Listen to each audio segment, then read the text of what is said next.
30 мартта Израилде өлүм жазасына тартуу мыйзамы кабыл алынды. Алар кимге тиешелүү? Алар жалпы ошол палестиналыктарга тиешелүү. Анткенин себеби кимдер өлүм жазасына тартылат дегенде, Израиль мамлекетине кооптулукту жараткан жана элдердин, израилдиктердин ден соолугуна өлүмүнө себепкер болгон адамдар деп айткан. Алардын баары ошол палестиналыктар. Бул мыйзамды эмне себептен кабыл алышты? Анткени азыркы учурда Израилде 10 миңден ашуун палестиналык туткундар бар экен. Демек, жакынкы учурда массалык түрдө палестиналыктарды дарга асуу башталат деп ойлойм. Эми бул мыйзамды кабыл алгандар мына могул видеодон көрсөңүздөр кандай шарактап, жыргап, майрамдап жүрүшөт. Бул деген мыйзамды сунуштаган адам Ирандын коопсуздук кызматынын министри Бен Гвир Итамаран деген киши экен.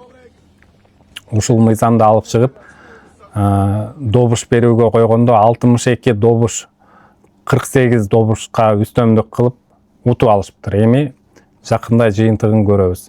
Бул тууралуу Бириккен Улуттар Уюмунун өкүлү дагы өз пикирин билдирди. Бул нерсе жакшылыкка алып келбейт экенин, эгер бул мыйзам иштеп баштаган күндөн тарта, адамдарды уурдоо, анан уурдап келип тиги өлө турган, дарга асыла турган адамга израилдик бирөөнү алмашуу, ушундай бизнестер башталып кетиши мүмкүн массалык түрдө.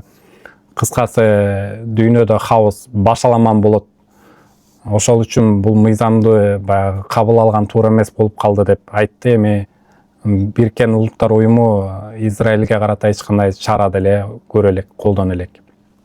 Ал эми Ирандын улуттук аскерлеринин башчысы бул жөнүндө өз пикирин катуу билдирди. Ушул мыйзам иштеп, палестиналыктар дарга асылып, өлүм жазасына тартылган күндөн баштап, биз дагы өзүбүздүн колдогу израилдик туткундарды, Ирандагы туткундарды, Ирактагы туткундарды, Сириядагы туткундарды, израилдиктерди өлүм жазасына тартабыз деп катуу эскертүү жасады.